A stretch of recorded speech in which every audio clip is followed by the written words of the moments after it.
قصة النقاشة والجن. أنا خديجة، مهنتي نقش الحناء في الأفراح والمناسبات. كنت مشهورة في مواقع التواصل الاجتماعي، وكان رقم هاتفي بحوزة الجميع، يعني الزبائن، وكانوا يطلبوني من خلاله للمجيء عندهم للبيوت أو يحددوا موعد لنقش الحناء. إلى هنا كل شيء على ما يرام. في يوم من الأيام رن هاتفي، والمتصل ليس من جهات الاتصال لدي، فكان الأمر عادي، فمعظم زبائني ليسوا في جهة الاتصال لدي، ولهذا بدا لي أمرا عاديا. كلمتني زبونة وقالت أنها معجبة بالأعمال التي أقوم بها من نقش للحناء والتصاميم الجميلة، فكل أعمالي تقريبا كنت أشاركها في مواقع التواصل الاجتماعي، وكانت تنال إعجاب الجمهور. لابد أن للزبونة شاهدت للصور في مواقع التواصل الاجتماعي، فقلت لها مرحبا. ثم ردت بأنها تريدني أن أعمل في عرس، وأضافت أنها ستدفع مبلغا محترما. وافقت في الحين، ثم قالت سأرسل لك المبلغ كاملا الآن، وفي المساء سأرسل لك السائق ليأخذك لمكان العرس. وافقت، وانهيت المكالمة، ما إن وضعت الهاتف جانبا حتى جاءتني رسالة مضمونها أن الزبونة أرسلت المبلغ كاملا في إحدى الشركات المختصة في إرسال واستلام الأموال. خرجت في الحين، تم قبضة المبلغ. تناولت الطعام في الخارج وعدت إلى المنزل. حينها كان المساء قد حل. تم رن جرس الهاتف. كانت الزبونة الكريمة قالت لي السائق تداركي في السيارة، وتعجبت للأمر، كيف عرف موقعي؟ ربما شاركته في مواقع التواصل الاجتماعي. جهزت نفسي بسرعة وغادرت المنزل. في الأسفل وجدت السائق بانتظاري. كان شكله غريب، ويرتدي لباسا كأنه من العصور الوسطى، فقلت ربما هي تقاليد العرس. فتح باب السيارة، فركبت. تم أدار المحرك وانطلق بسرعة طيلة الطريق وهو ينظر إلي بواسطة المرآة العاكسة. كانت نظراته مرعبة، وازداد الرعب عندما سلك طريقا مظلما في وسط البادية. فجأة لمحة من بعيد، قصرا كبيرا كله أضواء وتصدر منه أصوات موسيقى. عندها اطمأن قلبي قليلا. وصلنا للقصر الذي سيقام به العرس. استقبلتني الزبونة ودخل القصر. كان فخما. كان الحضور كله ينظر إليه، وكانت أشكالهم غاية في البشاعة. وجوههم كأنها محروقة، وأظافرهم طويلة. كنت سأموت من الخوف، وحاولت أن أهرب بدون لفت الانتباه، فتسللت إلى الخارج.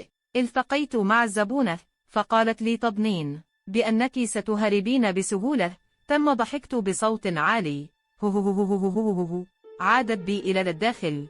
الكل كان يرقص ويغني، فقلت لها أريد الشروع في العمل لكي ينتهي وغادر في أقرب وقت.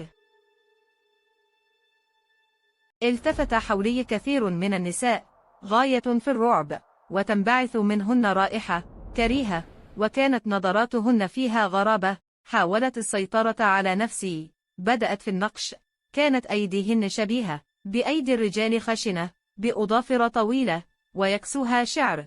وكنت في كل مرة أنقش لواحدة منهن تظل تنظر في عيني مباشرة، وأنا أرتعش وأبكي خوفا. وفجأة بدأوا يقدمون الطعام للمدعوين، وطلبوا مني أن أتوقف عن العمل وأنا أتناول الطعام. كنت جائعة، لكن عندما تفقدت الطعام كدت أن أرجع ما في جوفي. كان لحم حيوان غير مطبوخ، وكان الطعام عبارة عن لحم فقط.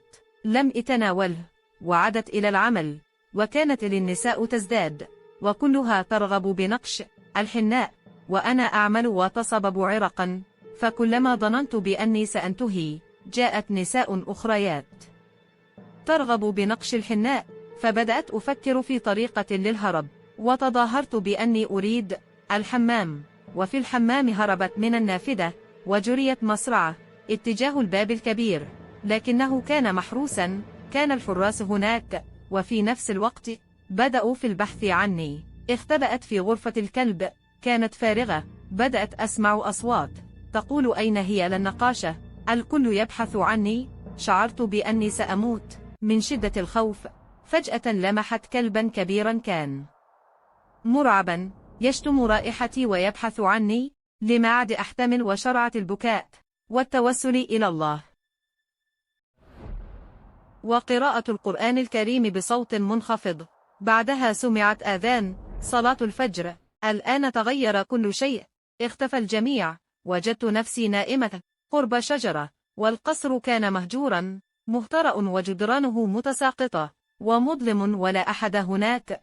ركضت مصرعة في اتجاه مجهول، وفجأة سمعت مناد ينادي لإقامة صلاة الفجر.